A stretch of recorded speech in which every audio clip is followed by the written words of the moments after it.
Bills Mafia, what is going on? We are here.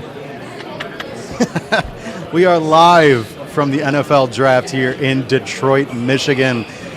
We are here for the 2024 NFL Draft. I am joined, this is Buffalo Late Night, but it's really not. This is like a Buffalo Late Night precursor. We are here with Joe DeRosa, John Helmkamp, and the three of us are providing up-to-date, in-depth analysis for the NFL Draft. And I'll tell you, right from the onset, it is a madhouse here in Detroit.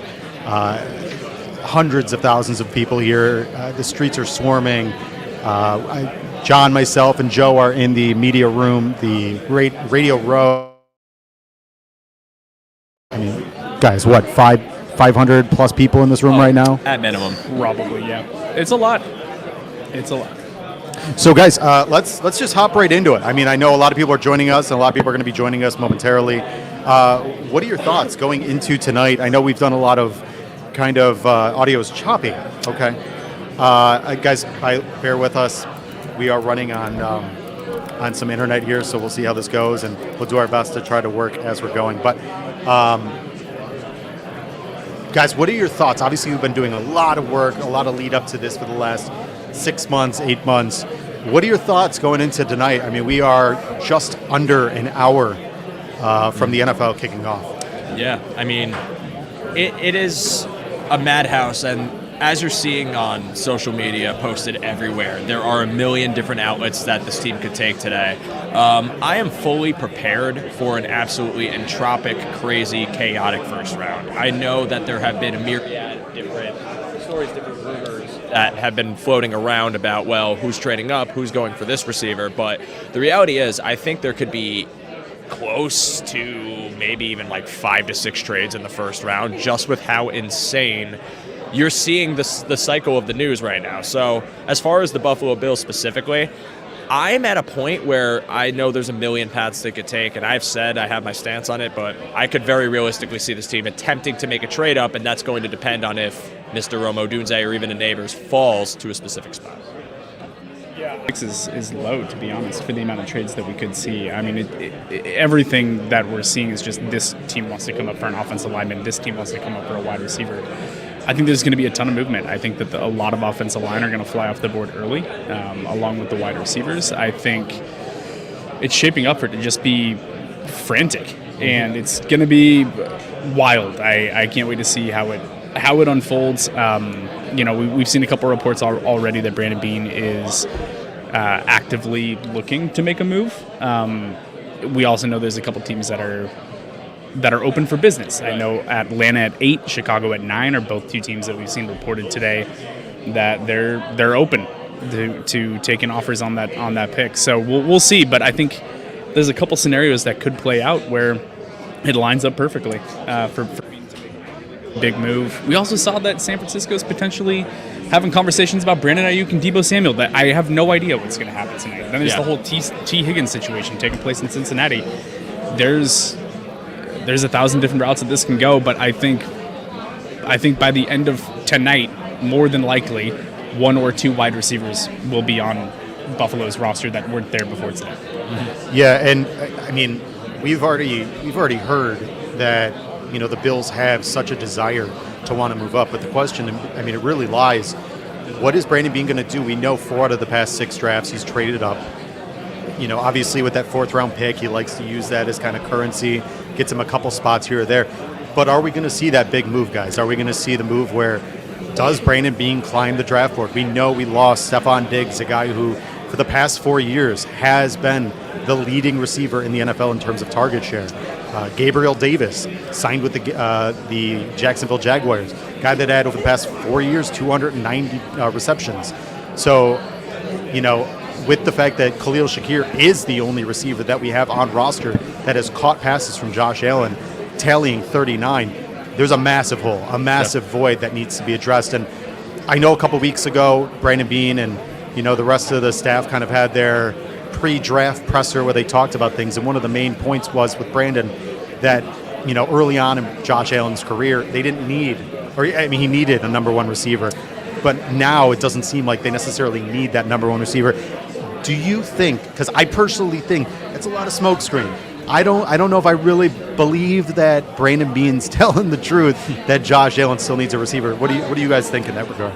Well, telling the truth and the sense that the position needs to be filled, absolutely. But saying we need a wide receiver doesn't mean we need to trade up to number 9 to get a wide receiver, or number 8 or even 6 if you think they would go that far. I think that there is a very realistic possibility that the situation for Buffalo is still fluid, that they probably have called to inquire about where they could potentially move up to, what trade partners could happen, if the parameters of a deal could be in place. Back when the Josh Allen trade happened, they had a deal in place with Denver initially. Bradley Chubb falls down, and then Denver backs out of the deal, and they had to frantically adjust to Tampa. So I don't think it's a matter of Brandon Beane's lying about wanting to get a receiver, nor is he lying about maybe exercising all options if available, but the situation probably isn't concrete yet, and it's probably a matter of how does this board look by the time we could feasibly move up, and do we want to part with assets based on how the board falls, and that's just to be decided. Yeah, it's definitely it's going to be intriguing as to what Brandon wants to do, because I think, I mean, we could talk about it. There's the option of moving back, which a lot of people have discussed. I mean, being at 28, you're kind of at the mercy of the rest of the draft and what could potentially happen in front of you. And we know there's a multitude of teams that have desire to potentially take a wide receiver. And really what it comes down to is, do they go ahead and trade back? You know, ironically enough, this is something we were talking about on the way in today to actually get to the draft. But, you know, trading back, you're talking about, let's say you trade back 5, 6, 7 spots. Now you have to wait for 5, 6 teams who took a or a quarterback or took an offensive lineman early in the draft. Now are probably going to lean into taking a wide receiver at this point. So I think that's tough. So do you want to trade back and lose that? Also, in that same sentiment, do you want to lose that 5th-year option? And we're seeing right now with T. Higgins and the Cincinnati Bengals, and obviously they're a mess. Geez, you know, Trey Hendrickson and T. Higgins both potentially leaving town. That's a massive, massive issue. So the fact that they won't have a number 2 receiver, that's big. And then you can even look at the fact that, look at what Amon-Ra St. Brown got for a contract just a couple days ago. I mean, massive, massive numbers. Do you want to go ahead and trade for Brandon Ayuk, knowing that you're going to get that number and get him at 25, 26 years old, where in 4 years, you're going to have to start this cycle all over again that you're just dealing with Stephon Diggs? I definitely think that it's worth it. I mean, I think that there's a strong possibility that Brandon Beane is considering trying to make a move like that for a veteran. One, it's a proven asset. It's a known commodity. You know what you're getting in it. As much as we love these prospects, I can guarantee you that not all of them are going to pan out in the NFL. That's just how it goes. So we don't know which of those. I can guarantee you that not all of them are going to pan out in the NFL. That's just how it goes. So we don't know which of those. Sorry about that. Having weird audio stuff happen. Sorry, we're in Detroit, baby. We're on the fly, but I do think that the known asset, the going after the proven production, is definitely intriguing. And then that 5th-year option, though, that you were just talking about, Thomas, that's a really interesting point that we've brought up a couple times, that we've talked about both on air and off. That wide receivers are now getting paid what quarterbacks were getting paid a few years ago.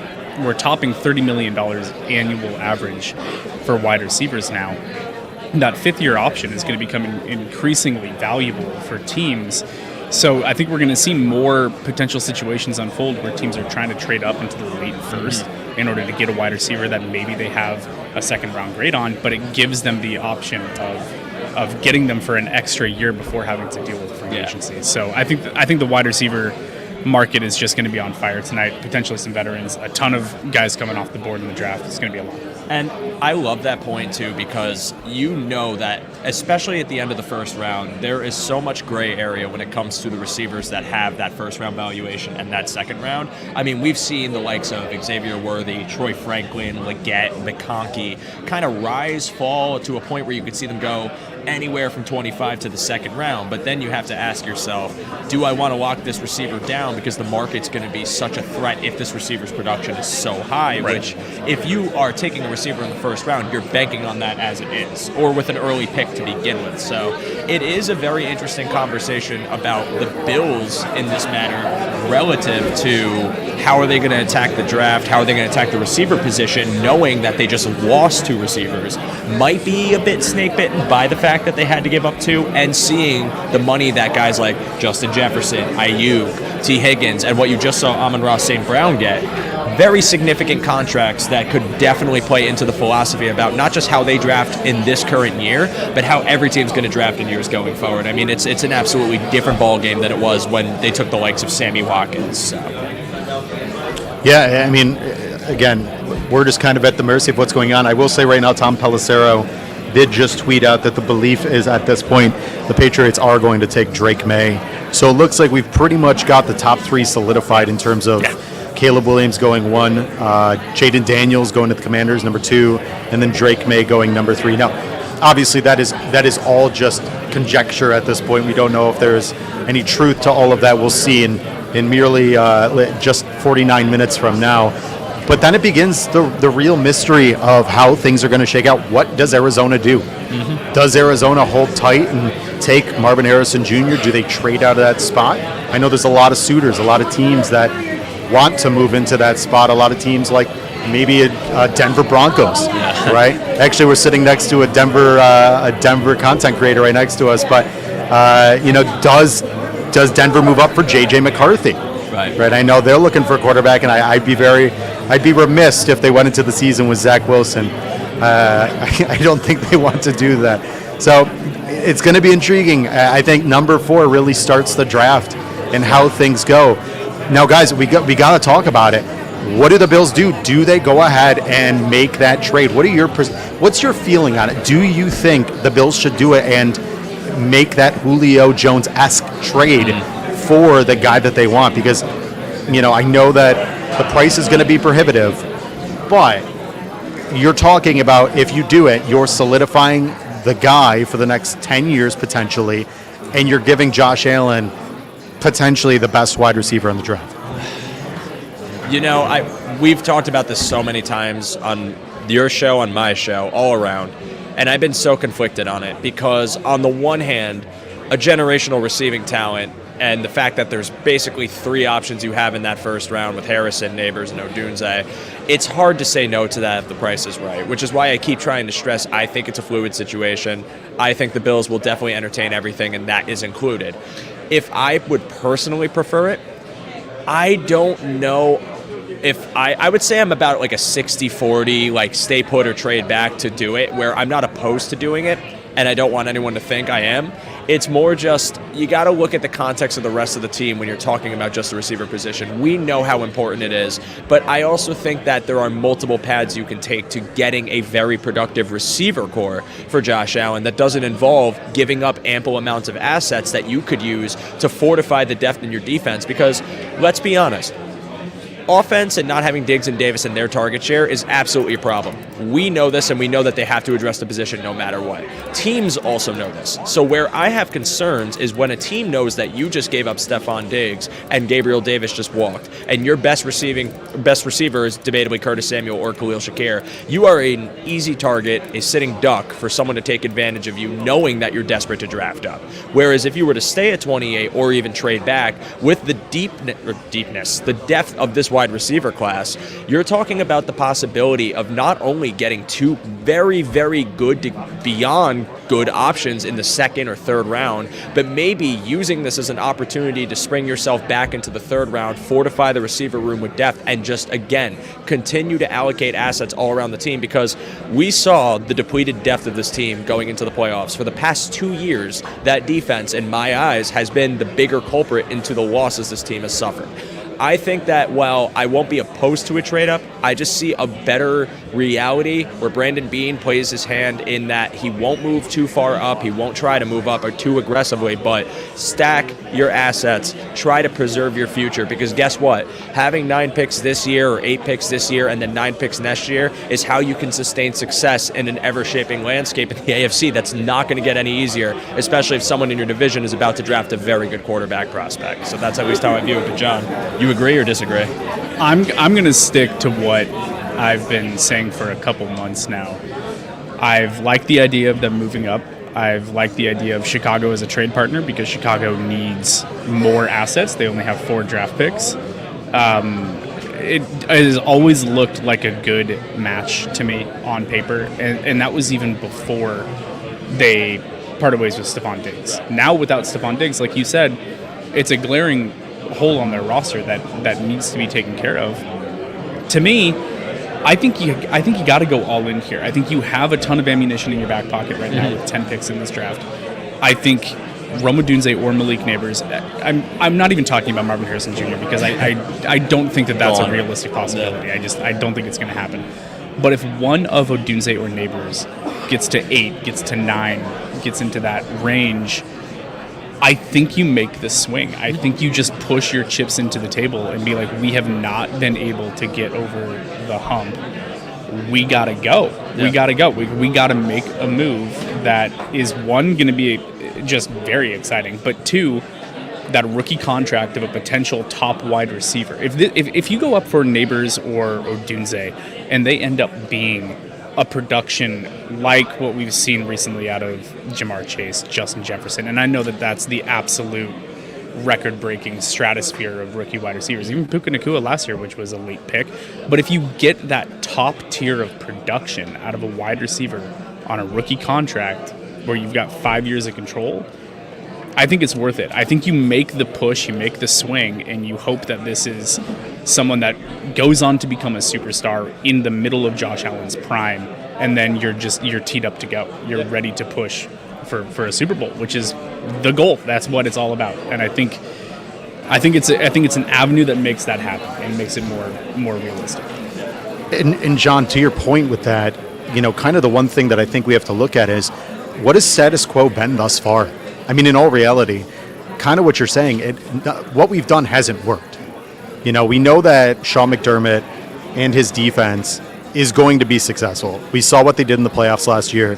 They were able, Sean McDermott was able to coach up 4th and 5th stringers, right? So defense aside, everything I think is going to be fine. We're getting a lot of our mainstays back. Terrell Bernard, Matt Milano, potentially Von Miller having maybe a resurgence this year.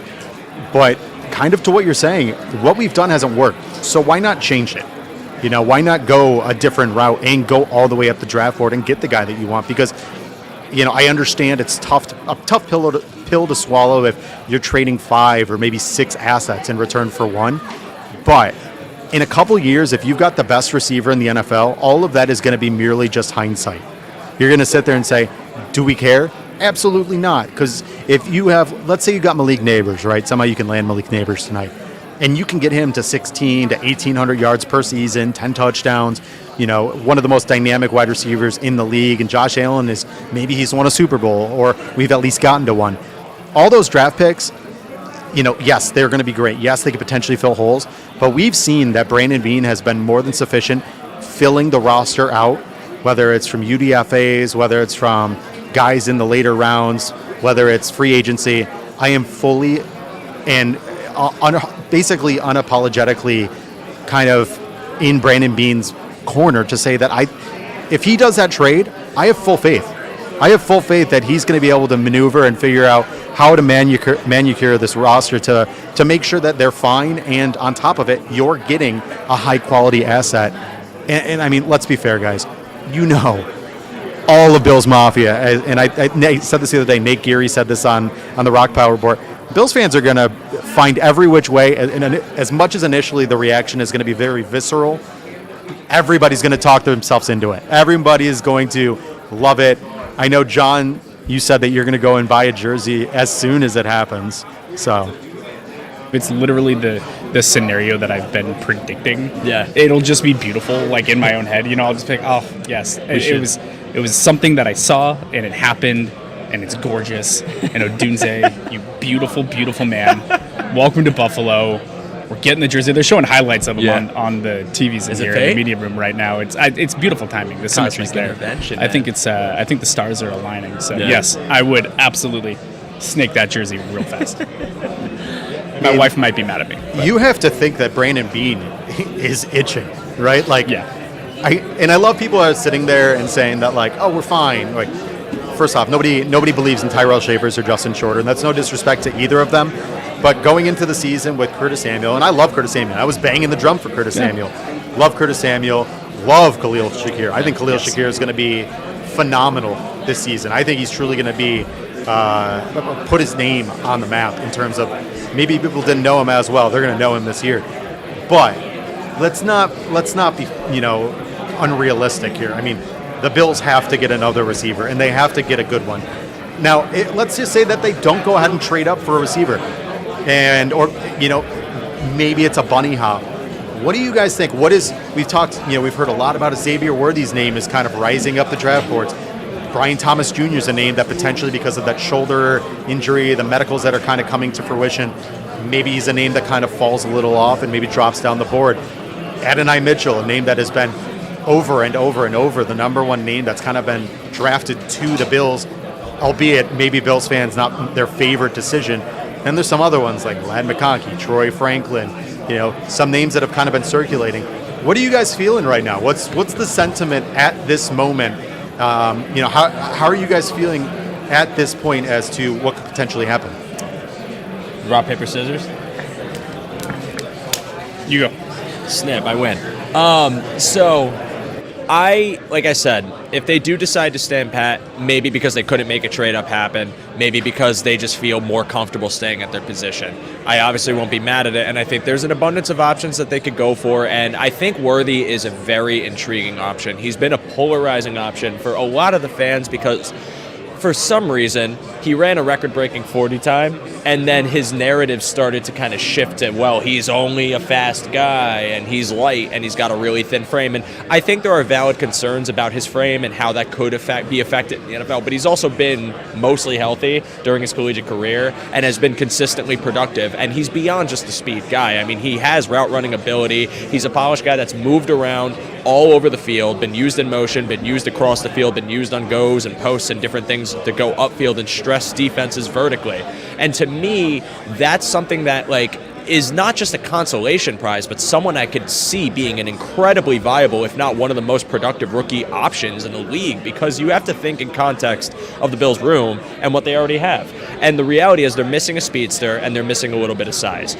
Do they find the size profile? It might be a little tougher in later rounds, but I think Xavier Worthy, who stands at 6'1", obviously a bit of a slender frame, but a freak speedster with insane post-catch ability, is a great option for them. And it's why I don't think that it's the end of the world if they can't move up in the draft and still stand pat, because apart from him, John, Ladd McConkey, who we've talked about on my show together, an exceptional route runner, someone who's probably the most polished pro-ready receiver in this draft, a separator, which is something they value in this room. That's another great option for them that could be sitting right there at 28. And we haven't talked about A.D. Mitchell, who's got the size and the speed, and I understand a bit of the concerns about his lethargy. I have them too. But the reality is, if you are a trait banker, which Brandon Beane is, you've seen him roll the dice on guys with high RAS scores, then that is a perfect option for the Bills and fits a need they desperately need in their room. And I mean, you can look at some of the options. If you want to talk about Troy Franklin, or even if you think there's any sleepers that might creep into the first round, then I think there's a lot of options for them there where trading up or not being able to wouldn't be the end of the world, and you could still get a very productive, extremely skilled role-playing receiver to come into your offense and bolster it for Josh Allen. One thing that I'll say about Xavier Worthy, he's my wide receiver 4 in this class. So I just want to start off by saying that. 2, I've talked about him a bunch because he seems like the forgotten prospect. It's like people forget that he burst onto the scene as a true freshman breakout for University of Texas. Everyone's known his name for a few years. He isn't one of these late risers that came out of seemingly nowhere this year, like Keon Coleman, like Brian Thomas Jr., like A.D. Mitchell, like all these guys, Leggett, a bunch of these names that had 1 year of really good production, but it was just one season. Xavier Worthy's been doing it for 3 straight years of high-level production with good route running, with the speed. I don't know how being fast is a negative. I don't know why we're knocking the guy for running a record-breaking 40. That seems silly to me. I do think that there's a scenario where, yes, I think the massive trade-up is a super fun thing to consider and is absolutely within the range of outcomes for tonight. But I could also see Brandon Beane picking the guy that he likes and making a small trade up, which we've seen him do in the past, Right. just to solidify that he gets the guy that he wants, Yep. to make a small trade up to maybe get in front of a couple teams that he feels like could be looking at the same wide receiver that he wants. So instead of from 28 all the way up to 9, maybe it's 28 to 22 or 23, a small trade up where it's not going to cost you a whole bunch in terms of compensation, but it locks in. He gets an itchy trigger. He doesn't like waiting. He doesn't just want to wait and see if the guy falls to him. So if he identifies someone that he really wants for this offense, I think he's going to go get him. It's just a matter of how far up the board he feels like he has to go and for what wide receiver. Yes. Personally, for me, what I don't want to see, and listen, any wide receiver that ends up getting drafted by the Bills, I will 100% be behind, and I'm going to be rooting the utmost success for them, for the benefit of the team, for them as an individual, all the good things. But I don't want to see a project wide receiver in the first round. And I feel like Brian Thomas Jr., A.D. Mitchell, those are a couple wide receivers that have pretty big question marks to me, but they do also have the traits, like you said, that Bean could potentially covet. That would make me a little bit nervous. If we're trading up for one of those wide receivers that had 1 year of good production and I see some areas that definitely need improvement in their game, I'm going to I'll still be happy that we got a potentially high upside wide receiver, but I'm going to feel a little less confident in that as the night goes on than if we made the big swing for one of the top 3 guys or we landed an Xavier type. Yeah, and real fast before you go, Thomas, to that point too, it feels more likely to me that I think there are options available for the Bills at 28 that are deemed a bit more project, whether that's maybe BTJ falls because that shoulder issue is something that's bigger to teams and they want to, avoid the red flag, wait till a later round so he's there, or even like an Xavier Legette, guys that you feel like you have to develop. If you're talking about what the Bills need, considering that they made this move to get Samuel and to add in Shakir, they probably will want a receiver that either is ready right now or that the role they're going to be in isn't as harsh if they need to develop. So I think a speedster, like a guy like, even if you want to talk about Troy Franklin too, like someone that can go upfield, if that's all you have to ask them to do in their first year and that's what they're good at, then the other stuff can come later. I can stomach that a little bit more because for like someone like Brian Thomas Jr., if your concern is that he's not a versatile but more of a one-trick pony, well, his one trick's a freaking good trick. It's a good trick. You could let that run for the first season while he's developing more routes to his game and then eventually pick it up to the point where the production's still there and he becomes more fleshed out as his career goes on, which, we'll have to see, but something to think about too with talking about receivers at that spot. Yeah, exactly to your point. I mean, you sit down and you kind of take a step back for Brandon Beane's position. He said himself, when it comes down to who he's going to draft, one thing that people have talked about is Xavier Worthy, and something I think that people haven't really brought up is the fact that Brandon Beane said he loves speed, but the problem is when speed goes away, what are you? What do you become? And that is, I think, a very, very important piece that we kind of have to kind of think about because Xavier Worthy, I think, in a lot of people's mind, is just a deep threat. He's not, but that is kind of a prevailing theme for him. If you really spend some time and you actually watch the tape, you'll actually know that he is much more than that. He's a proficient route runner, very, very in tune with, playing both on the interior and the exterior. You could have him run in the slot. You could have him run in the boundary. And then you look at guys like you were saying with Brian Thomas, and I think one thing that Brandon Beane kind of alluded to in the recent Embedded series that they just put out, what has he done? Because maybe at LSU, did they limit him? Did they only put him in certain positions to only be successful? And do the Bills believe that maybe there's more there for him?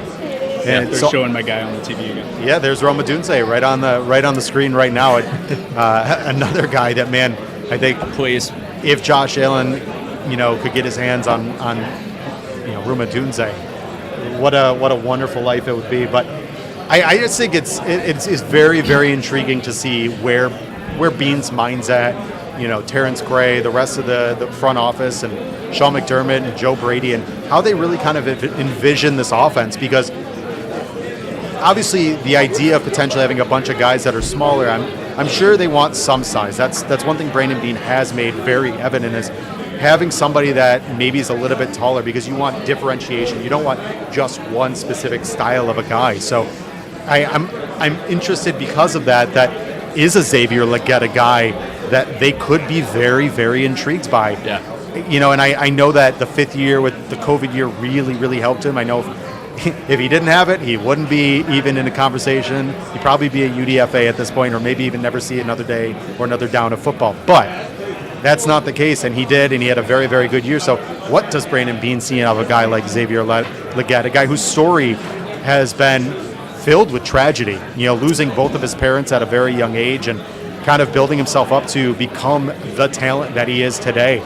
And that's really what it's, I think, when you looked at what the Bills are and it being a culture-driven franchise, a lot of these stories are very important. Adonai Mitchell, a guy that has been at the forefront.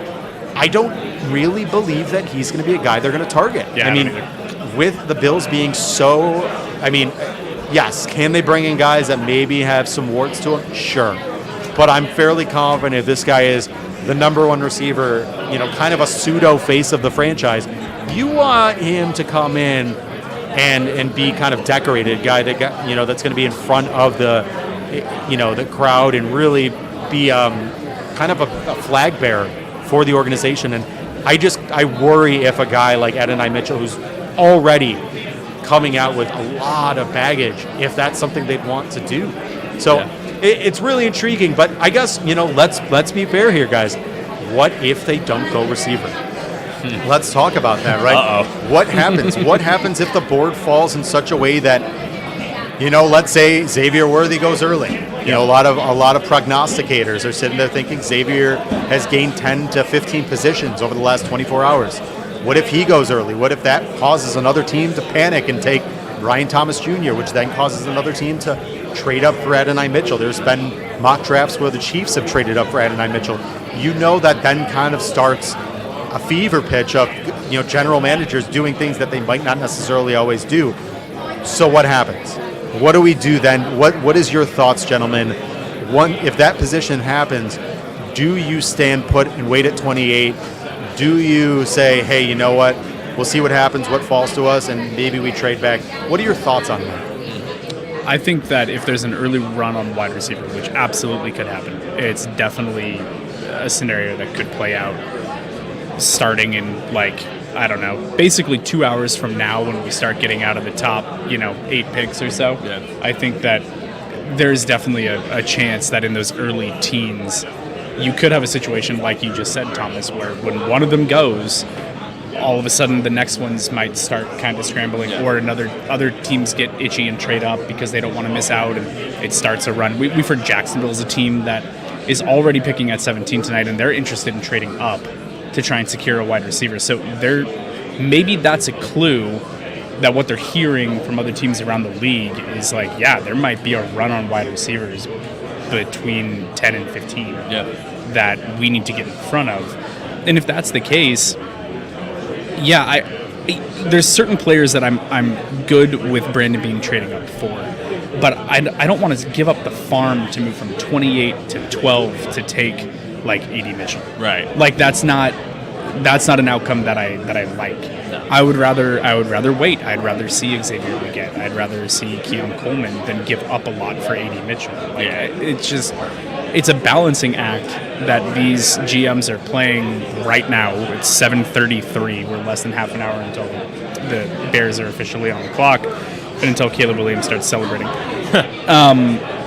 So if that's the case, and if it is happening early, then just wait. Yeah. Wait. There are day 2 wide receivers, or maybe move up in the second round or something like that a little bit to try and go get an Xavier Leggett or Keon Coleman, or a guy that we haven't mentioned yet is a guy that all of us love, Javon Baker. Yeah. That's a big-time wide receiver name that we're all super excited about. That could even maybe be in play at 28. I wouldn't rule that out. We had that conversation driving over here. Thomas, I think you were the one that mentioned that to start with earlier. Wouldn't surprise me at all. So if there's that early run on wide receiver, let it happen. Yeah. And let the board kind of come to you a little bit. But like I said, Brandon Beane gets an itchy trigger. Okay, I don't know. He's a bit of a loose cannon, but we'll see what ends up happening. I think that edge rushers a position to potentially watch if an early run on wide receiver happens, because edge dries up quickly in this draft class. So a Darius Robinson, Chop Robinson, your Robinson and Robinson brothers.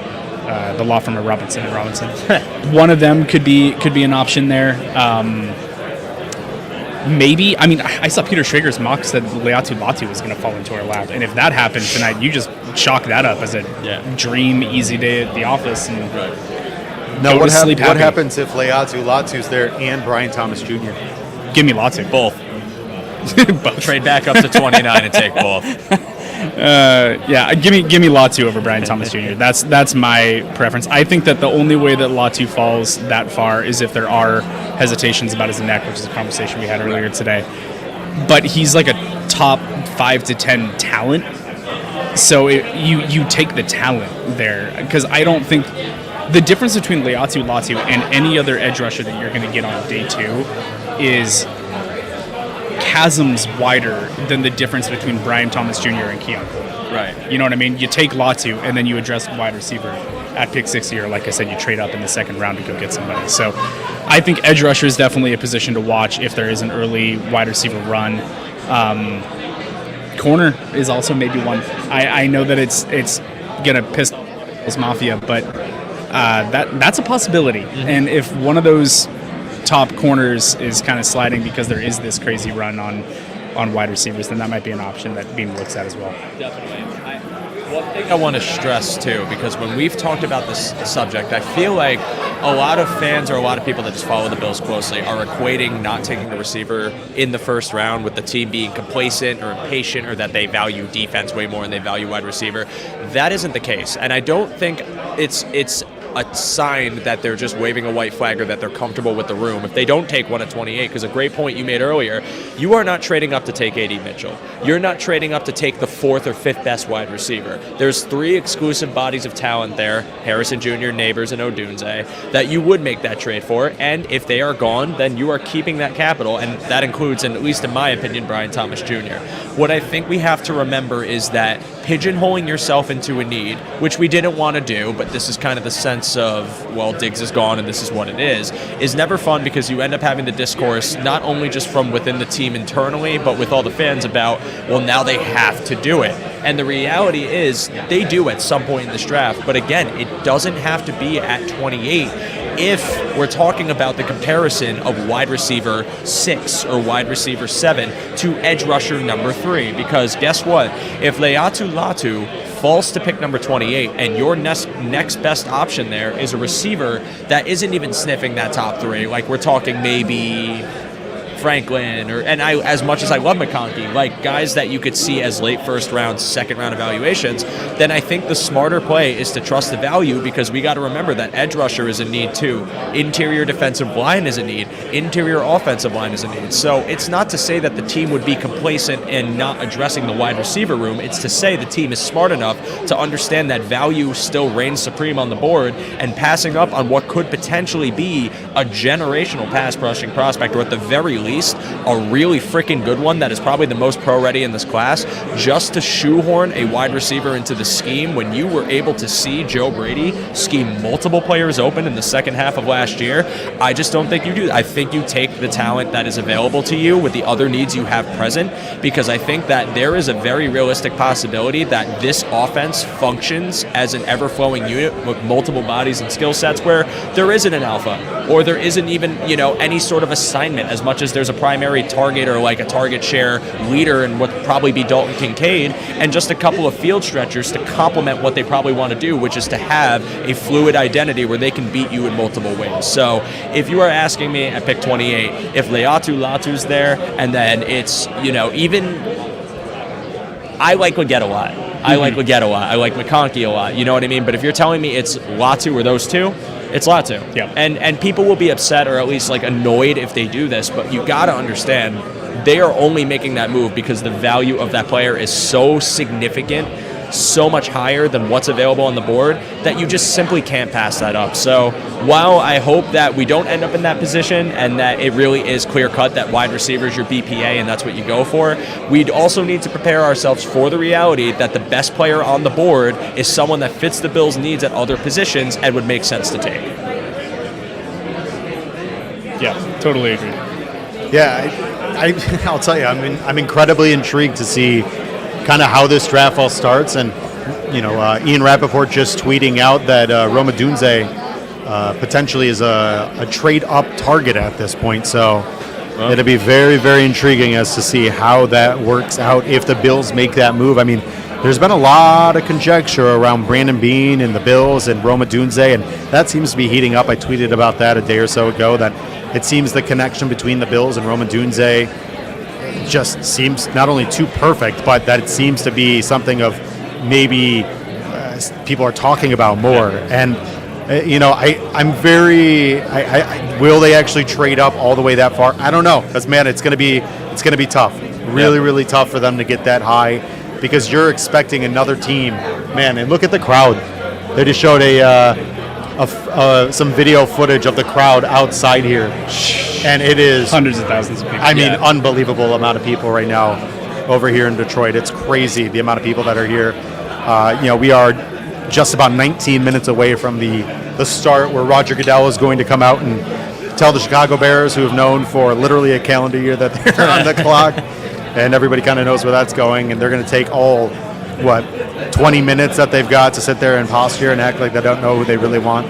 But my favorite part of what's going to happen is Roger Goodell going, "Come on, Detroit, let me hear you." Yeah, the booze. I'm super excited for his super corny, canned, let me hear the booze, I can take it sort of moment that he does. He'll get That's some great. cheers if he comes out and starts rapping, dress up like Eminem and then start rapping, I don't know, lose yourself a little bit. Yeah, or, get the he'll Detroit get people going. booed even harder, which would be also funny. So. Yeah, I just wish that they had his brown leather chair on the stage. Do we think we see Eminem pop out tonight? Absolutely. Oh yeah. Yeah, I think he's in attendance for sure. If Eminem comes out, you might hear the roar Oh yeah. from up here in this media room. It's talk about a guy that's really synonymous with Detroit, 8 Mile, all of that. But I'll just say this, and let's go around robin right now, and we'll say our hot take or what we think is going to happen, and then we'll wrap it up with who we think the Bills are going to take, maybe when or what's going to happen. But I'll say this, I think the excitement surrounding the Buffalo Bills right now, and I said this the other day, is really paramount and at a fever pitch. I know a lot. I don't think I've really seen as much talking or as much engagement amongst Bills fans in totality as to what's going on. There's so much excitement building, and I think tonight's going to be a night that I think a lot of Bills fans are very excited about. And I truly believe, I think that they should be excited. I think there's a real good chance that Brandon Beane makes some waves and goes after somebody that maybe they didn't think was going to happen. So, I'm excited there. But let's go ahead, John. Why don't you let us know what's your hot take for tonight, heading into just 17 minutes before the draft's going to kick off? Man. Well, I've already said that I think they make the Giants swing. I think that's the biggest hot take that I can actually believe in. Anything more than that, I think, would just be me trying to say something that sounds super catchy. So I don't really want to do that.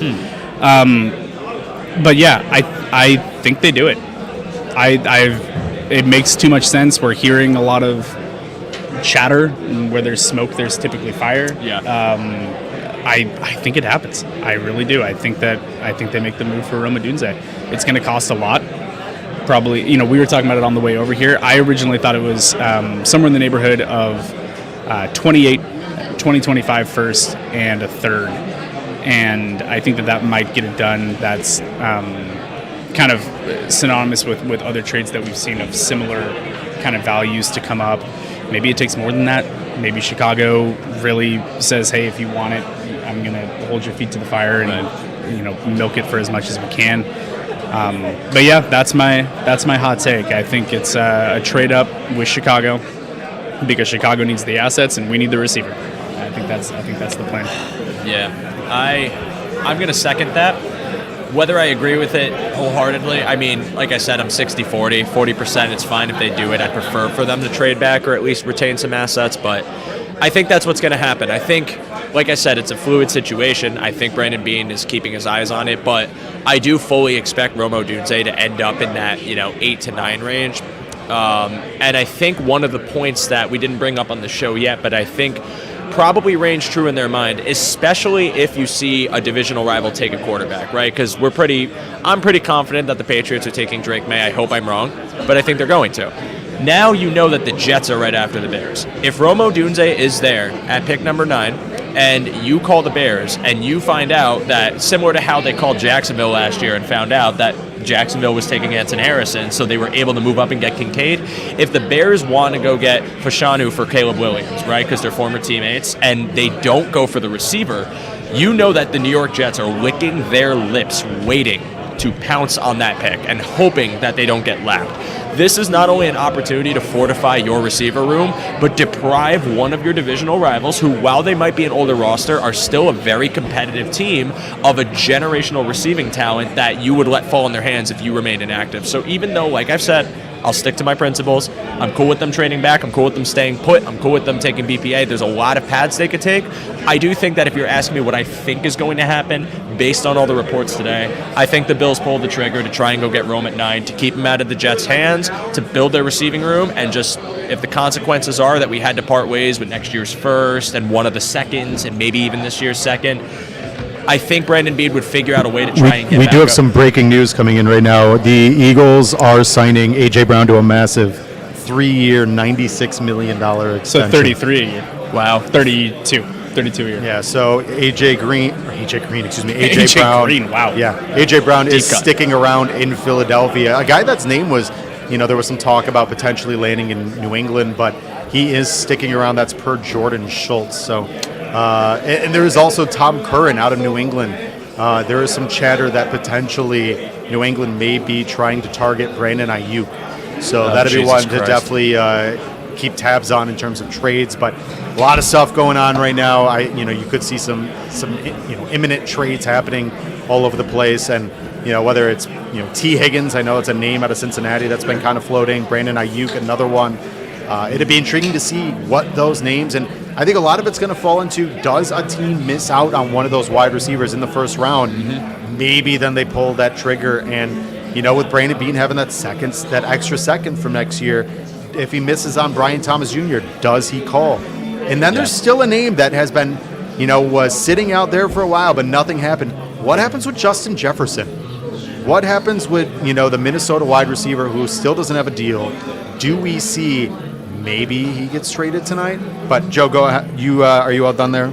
Yeah, just all I was going to say was that I think that in my heart, I think that's what's going to end up happening. And now, just furthering along that, if there is whisper to the Patriots potentially trading for Ayuk and they're taking May, look at what your division's doing. You got to keep up with the times. I know it can't be focused all the time on other teams, but you're going to be playing them twice a year for every year. So, I mean, keep some sense in there that if the Patriots are able to go get Ayuk, or you're dealing with something like that, you do not want anyone else in your division reaping the benefits, and I think that would incentivize and probably push Brandon Beane to make a transaction, whether that's trading up or whether that's even going for a receiver that might be on the market. I think the Bills are, I'm kind of on board with you guys. As much as I would love to get, Xavier Legette, and if they do stand pat and Xavier Legette is the answer at 28, I'm going to be satisfied. I think he fits every need and any hole that you want. I think he plays both the X. He's got the speed to be that Z or Y, kind of having that vertical presence that the Bills really need to stress the secondary. And on top of it, you can really be versatile with him. You can play him, underneath. But I think going up and, getting the guy that they want, I think is really what they're going to do. It wouldn't stun me at all. And, like we've said, Brandon Beane's traded 4 out of the past 6 years. The past 2 years he's traded up. We've known it. We've seen it. So will he do it? I kind of think so. I think that, he's going to go ahead and get to that point. But what I will say before we do our prediction as to who they're going to take, right after this, guys, we have live coverage starting with the Air Raid Hour. The Bills guys, Judge Mathis, Tilt Money, the two of them are going to be on tonight. Going to have different special guests, myself. Obviously, John and Joe will also be popping on here and there to give some insight as to what we've seen, what's going to be happening, anything that we've heard, any rumors that might be kind of lingering around. But so make sure to tune into that. We're going to have 3 days of live coverage here from not only Detroit, but as our usual on YouTube. Tomorrow, you're going to have Anthony Prohaska and I believe potentially Greg Thompson doing tomorrow's coverage. And then on Saturday, you're going to have the roundup, finishing it off with our long Saturday coverage. So make sure you tune in right after this, right at 8 o'clock. But go ahead, John, what's your prediction? Who are the Bills taking? Yeah, it's Roma Dunze. That's the prediction. It just makes too much sense. Now, whether or not you can get a trade done is always a tricky thing. It takes two to tango. Whether or not Bean wants to is just half of the equation. So, actually getting the deal done is a challenge. But I think it does. I think it happens. I think Bean makes the big swing. Thomas, I'm going to be annoying. I'm going to give you 3, but not because it's 3 first-round picks. I want to play the scenarios. Odunze falls to 9, and the Bears aren't taking him. Rome Odunze. I think they pull the trade off. I think they're going to get aggressive and try to do it. If, for whatever reason, the Bears are set on him and take him, then I think that the Bills will sit till 28 and take Xavier Legette. If the receiving run is something we say happens, and they do end up going on a crazy run on receivers, and meaning another player ends up falling to them at that spot, Jackson Powers Johnson. He's going to fill that center role that Mitch Morse left behind. I know I said I preach it and I love him, but if they are going a non-position or a non-receiving position player, it might be him. But I think the most likely outcome, I'll play your game, and the most likely outcome is they trade up for Rome Odunze. Yeah, I think the thing that just happened with A.J. Brown, the extension on Amon-Ra St. Brown, it kind of forces Brandon Beane's hand right now. Those numbers are getting bigger. That Justin Jefferson's still coming up. That Jamar Chase is coming up. Getting that wide receiver in the first round and getting your guy is imperative. Having that 5-year cost control. As much as I love Leatu Latu, and I think he would be such an impact player on that defensive line, I just don't know how seeing what's happening with T. Higgins, knowing how these contracts are ballooning right now with wide receivers, and it's going to be quarterback, wide receiver, 1, 2 in terms of money in the NFL. They are your premium positions going forward. I think Brandon Beane's hand's kind of forced here. You have to get 2 receivers potentially in the first 3 days, but I think tonight you got to get your guy. And yeah, I agree. I think I think it's going to be. I'm going to be a little bit of a weakling here. I think we end up with either Brian Thomas Jr. or Rome Odunze. I know it's very kind of off the wall, but I think Brandon Beane knows what he needs to do. I think not tipping his hand to the rest of the GMs and saying like, hey, of course we need a number 1. I think he kind of put himself in position to say like, hey, we got to get there. But I think the Bills are in great position right now to get that guy. But that's it for us, guys. That is it for Buffalo Late Night with myself, Thomas DeLoss. You can find me on Twitter at the Thomas DeLoss. You can find Joe DeRosa at show_DeRosa and John Helmkamp at John Helmkamp. Guys, we appreciate you. We will be tapping in with the rest of the crew throughout tonight. We will see you guys tomorrow. We will see you guys Saturday. Appreciate you guys being here with us tonight. We are incredibly excited for what the Bills do later tonight. Full faith. We know that Brandon Beane's going to deliver as always. But make sure you subscribe to the Cover One Pass. Make sure you subscribe to the Cover One YouTube channel. And hit that notification button to let you know every single time one of us are live, including tonight's show following us with the Air Raid Hour. Guys, it's time. We are 7 minutes from the start. We've waited a year. The excitement is permeating. I feel like a kid before Christmas. I feel like my fingers are shaking. I am so excited. I am so ready. I know the rest of the room is here. Let's go, guys. Let's go, Buffalo.